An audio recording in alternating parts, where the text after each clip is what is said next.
জনাব তারেক রহমান, আপনাকে আমাদের অনুষ্ঠানে স্বাগত জানাই। আপনি আমাদের শুভেচ্ছা এবং কৃতজ্ঞতা জানবেন। আরও আছেন জাতীয় নাগরিক পার্টির যুগ্ম আহ্বায়ক ডক্টর তাজনুবা জাবিন। ডক্টর তাজনুবা জাবিন, আপনাকে আমাদের অনুষ্ঠানে স্বাগত জানাই। আপনি আমাদের সাথে যুক্ত হয়েছেন, আর সেই জন্য আমাদের কৃতজ্ঞতাও জানবেন। আমি আপনাকে প্রথমেই যে বিষয়টার দিকে আপনার দৃষ্টি আকর্ষণ করতে চাই, সেটা হচ্ছে যে এনসিপি বা এই যে জাতীয় নাগরিক পার্টি কিভাবে বিএনপির শত্রুতে পরিণত হলো, মানে বিএনপিকে কিভাবে শত্রু গণ্য করতে থাকলো। যেমন আপনাদের একটা জনপ্রিয় বয়ান আমরা এরকম শুনি যে আপনারা 15 বছর কোথায় থাকেন, 15 বছর আপনারা পারেন নাই, কিন্তু 15 বছর যে বিএনপি পারে নাই সেইটার দায় কিন্তু আমাদের সবার। যেমন এই বৈষম্য বিরোধী ছাত্র আন্দোলন যখন জীবনের ঝুঁকি নিয়ে রাস্তায় এসে দাঁড়ালো, তারা যখন মরতে শুরু করেছিল, আপনিও প্ল্যাকার্ড নিয়ে রাস্তায় দাঁড়িয়েছেন, আপনি একজন পেশাজীবী। আমরাও আমাদের জায়গা থেকে যা করার দরকার তা করতে চেয়েছি, তা করতে চেষ্টা করেছি। কিন্তু বিএনপি যখন করতে চেয়েছে, বিএনপি যখন শেখ হাসিনাকে সরাতে চেয়েছে, তখন আমাদের কাউকে কিন্তু পাশে পায় নাই। এই 15 বছর ধরে সংগ্রামরত, তারপর হচ্ছে বিভিন্নভাবে মজলুম দলটা কিভাবে এনসিপির সবচেয়ে বড় প্রতিপক্ষতে পরিণত হলো। তারা কথায় কথায় বিএনপিকে শ্লেষ করে, বিএনপি পারে নাই, বালুর ট্রাক সরাতে পারে নাই, দৌড়ানি দিয়ে এই আগে যদি দিতেন তাহলে এতদিনে ওরা পলায় যেত। এগুলি বিএনপিকে কেন শুনতে হইতেছে? মানে বিএনপির অপরাধটা কি? এবং সেটা কিন্তু আজকে থেকে না, প্রথম দিন থেকে। এবং বিএনপির অপরাধ আমি সরাসরি দেখি যে বিএনপি একটা নির্বাচন চায় এবং নির্বাচন করে এটা দেখতে চায় যে কারা আসলে কটুক দিতে পারে। আপনি যদি আমাদের একটু বলতেন।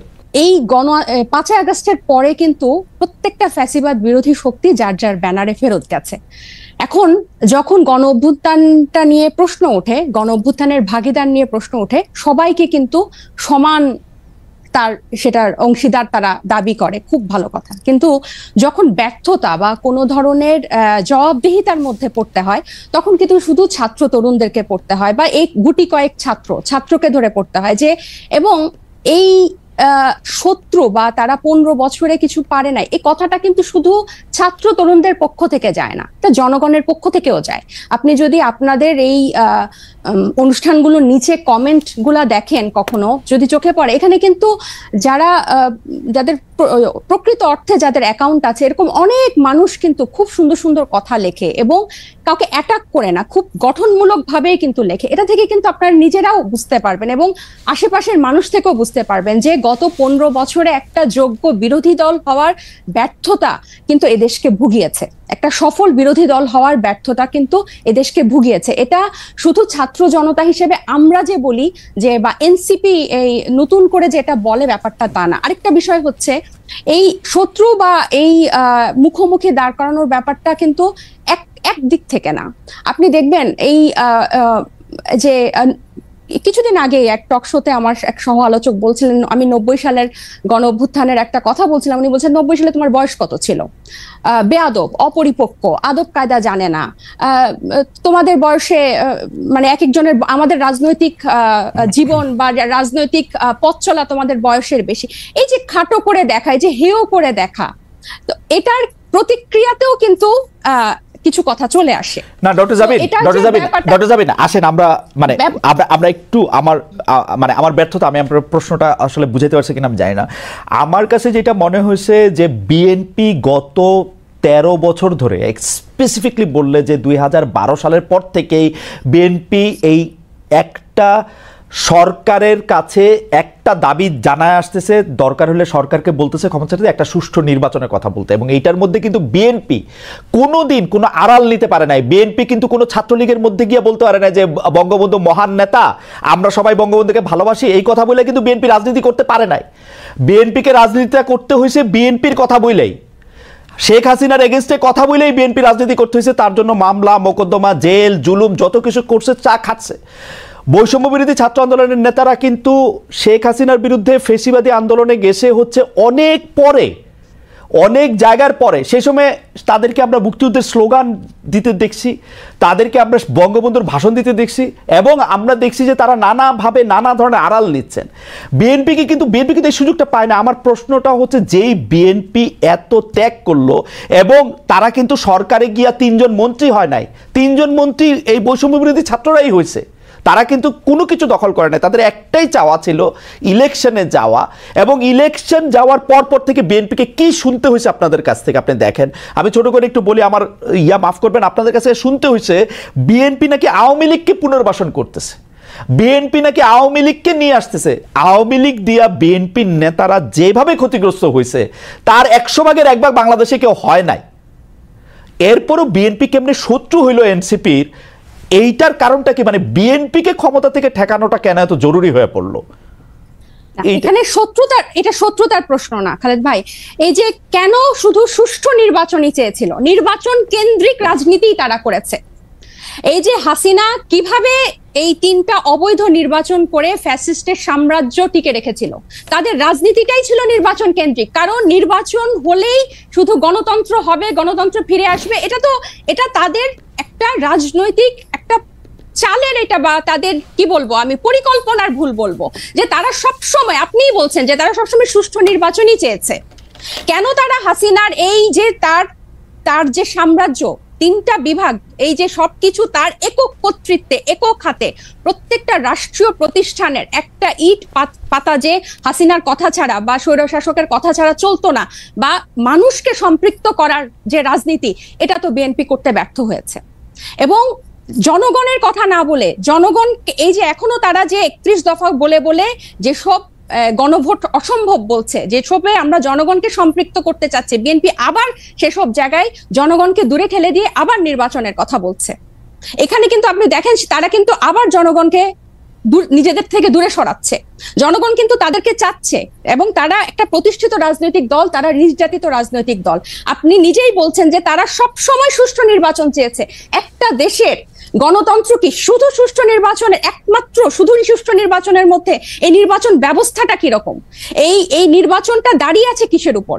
এই যে এই নির্বাচন কমিশনার গুলা, বিচারক এবং প্রত্যেকটা রাষ্ট্রীয় প্রতিষ্ঠান, তাদের মন্ত্রিসভাগুলা কিসের উপর দাঁড়িয়ে আছে? আইন শৃঙ্খলা বাহিনী, পুলিশ, র্যাব, প্রত্যেকটা গোয়েন্দা বাহিনী কিসের উপর দাঁড়িয়ে আছে?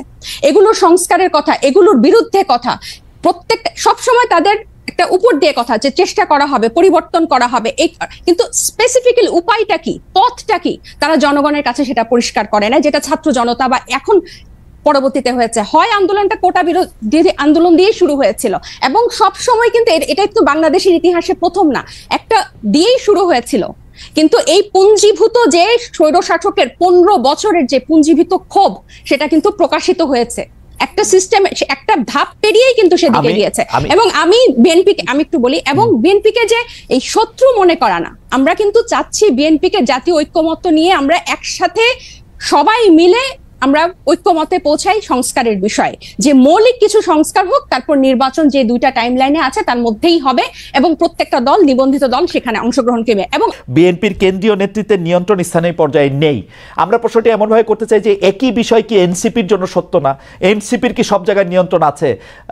জামিন, আপনি শুনছেন কিনা আমি জানি না, মনিয়াপা শুনছেন কিনা আমি জানি না, আমি তো শুনছি এনসিপির পরিচয় দিয়ে স্থানীয় পর্যায়ে বহু লোক বহুভাবে চাঁদাবাজি করছে, বহু লোক বহুভাবে এনসিপির পরিচয় দিয়ে, সমন্বয়ক পরিচয় দিয়ে, আহ্বায়ক পরিচয় দিয়ে বহু লোক বহুভাবে চাঁদাবাজি করছে। এইটা আপনি এটাকে কিভাবে দেখেন? আর বিএনপির মানে বিএনপির কি প্রবলেম, সেটা নিয়ে এনসিপির বিবৃতি দেওয়ার কারণ কি? মানে এইটা এটা এটা এটা এইটা আপনি কি আসলে কিভাবে দেখেন? আসলে বিএনপির কারো দ্বারা যদি কেউ আক্রান্ত হয়, সে আইনের ব্যবস্থা নিতে পারে। আপনারা একটি রাজনৈতিক দল হয়ে আরেকটি রাজনৈতিক দলের কোথায় নিয়ন্ত্রণ আছে, কোথায় নিয়ন্ত্রণ নাই, সেটি বলার কারণ কি আসলে? কিছুদিন আগে প্রথম আলোর একটা জরিপ আমি একটু দৃষ্টি আকর্ষণ করতে চাই, যেখানে 7ই আগস্ট 2024 থেকে 31শে মার্চ 2025 পর্যন্ত একটা রিপোর্ট প্রকাশিত হয়েছিল বিএনপি এবং তার সহযোগী অঙ্গ সংগঠনের অপরাধের একটা তালিকা, যেখানে আর্থিক এবং মৌখিক সহিংসতা মানে হুমকি, চাঁদাবাজি, এটা ছিল 372টা, এবং শারীরিক সহিংসতার রেকর্ড ছিল মানে মারামারি, সংঘর্ষ, সেটা ছিল 488টা, এবং মৃত্যু 70টা। এবং এছাড়াও আপনারা জানেন যে হাতিয়ায় আমাদের হান্নান মাসুদের উপর সংঘর্ষ হয়েছে, হামলা হয়েছে। এবং প্রত্যেকটা জায়গায় আপনি যে বললেন এনসিপির অসংখ্য প্রতিনিধি করছে, আমাদের কিন্তু এনসিপির একটা আহ্বায়ক কমিটি ছাড়া আর কোনো জায়গায়, আমাদের নাগরিক কমিটির বিভিন্ন কমিটি ছিল, কিন্তু এনসিপির কোনো জায়গায় এখনো কোনো প্রতিনিধি দেওয়া হয় নাই বা কমিটি দেওয়া হয় নাই।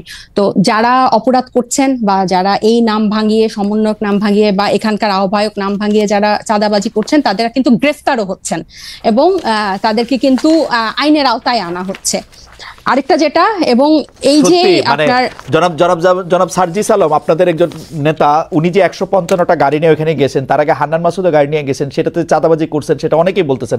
আপনারা কি এটা তদন্ত করছেন? আপনারা তো এটা বিবৃতি পর্যন্ত দেন নাই। আমরা একটা চিঠি দেখছি ফেসবুকে, আপনাদেরই আরেকজন তাকে একটা প্রশ্ন করেছেন, মনে হচ্ছে যে এটা ছেলে খেলা। একটা লোক 155টা গাড়ি নিয়ে শোডাউন করতেছে, পরে আবার ব্যাখ্যা দিচ্ছে যে এটা তার দাদার টাকা, বাবার টাকা। আপনারা এটা কিছু বলতেছেন না, কোনো রকম তদন্ত করতেছেন না। আপনারা বলতেছেন যে আমরা খালেদ ভাই গত এই ঈদের আগে এই সার্ভিসের ব্যাপারটা নিয়ে মনে হয় আমরা যে কয়টা গণমাধ্যমের সাথে কথা বলেছি, টকশোতে গিয়েছি, প্রতিনিয়ত এটা নিয়ে কথা বলেছি, এবং এটার প্রশ্ন জবাবদিহি আনুষ্ঠানিক বিবৃতি দিয়েছেন, এনসিপি আনুষ্ঠানিক বিবৃতি দিয়েছে। আমাকে শেষ করতে দেন, আমাকে একটু শেষ করতে দেন। জি, আপনি শেষ করেন। যেখানে যে মানে আমাদের তো শুধু একজন তারেক রহমান নাই যে যিনি কথা বললে ওই কথাটাই মানে বেদবাক্য হবে। আমরা সবাই কিন্তু এখানে যেহেতু এটা একটা কালেকটিভ নেতৃত্বের একটা দল, এবং সবাই আমরা বিভিন্ন জায়গায় কথা বলছি, গণমাধ্যমের সাথে কথা বলছি। আমরা বারবার বলেছি যে এই তারা যে পাল্টাপাল্টি বক্তব্য দিয়েছে ফেসবুকে, এটা সম্পূর্ণ তাদের ব্যক্তিগত একটা পোস্ট, এবং তারা সেভাবে সেটা হ্যান্ডেল করেছে। আমি আরো বলি যে আপনি আমাকে যে কথাটা শেষ করতে দিলেন না, তো এই যে বিভিন্ন জায়গায় যে তাদের এই সহিংসতা এবং তাদের যে স্থানীয় পর্যায়ে নিয়ন্ত্রণ নাই, এটা স্বয়ং তাদের দলের যে তারেক রহমান সাহেব, উনি নিজেও কিছুদিন আগে, এই 2-1 দিন আগে, ঈদের আগে একটা বক্তব্যে বলেছেন যে যারা এরকম করছেন তাদেরকে উনি ডিজোন করেন বা টানতে পারেন না। সো এটা প্রমাণিত যে তাদের স্থানীয় পর্যায়ে তাদের ইয়াটা নাই, কন্ট্রোলটা নাই, এবং নিজে উনি এই কথা স্বীকার করেছেন। আর আমাদের দলের সাথে যে আপনারা বিএনপির তুলনা করছেন, এটা এই কারণে আমি বলবো যে আমরা এখনো সাংগঠনিক ভাবে ওভাবে বিস্তার লাভ করি নাই। নতুন একটা রাজনৈতিক দলে অনেকেই কিন্তু শেল্টার নিতে চাইবে বা নাম ভাঙিয়ে এটা করতে চাইবে, কারণ এই যে এইগুলো কিন্তু এই 1 মাস আগে আমরা এসে নতুন করে তৈরি করি নাই, বরং এই পুরনো রাজনৈতিক অপসংস্কৃতির মধ্যে আমরা এসেই জন্ম নিয়েছি। সো এখন আমাদের উপর দায়িত্ব এসব রাজনৈতিক অপসংস্কৃতি পরিষ্কার করা এবং ফেরেশতার মতো বিহেভ করা। সো আমরা কিন্তু অথবা আপনার দায়িত্ব, ডাক্তার জাবিন, অথবা আপনাদের দায়িত্ব হচ্ছে ওই সংস্কৃতিটারও বেশি করে করা। একটু খালেদ ভাই আমি শেষ করি। ওই সংস্কৃতি বেশি করে না, ওই সংস্কৃতির বিরুদ্ধে কথা বলা।